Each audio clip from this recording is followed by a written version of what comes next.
In our first episode, we will look at what is delivered with the GARDENA SILENO minimo and whether it's complete. Small, fine, quiet, and easy to use via your smartphone using the app. Are you ready for the new GARDENA SILENO minimo? Just because it's interesting, and besides, you also have to check and see whether everything is in there. The mower has to be in the box, naturally, including the user manual and quick start guide, as well as a form for product registration. When you do that, you get all sorts of additional services. Then there's a power adapter. And, very important, the ruler too.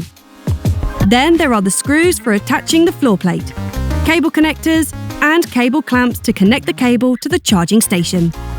There is also the low voltage cable. And there's the charging unit. The cable attachments are on the back with lots of hooks. The cable roll for the boundary and guide wires. But we'll explain later what that means. And don't forget, all the way at the bottom there is still the floor plate. And now for the mower itself. On the top of the mower you'll find the super simple buttons for operating it. And here is the big stop button, the turnable back wheel, and the heart of it all, the free swinging precision blades.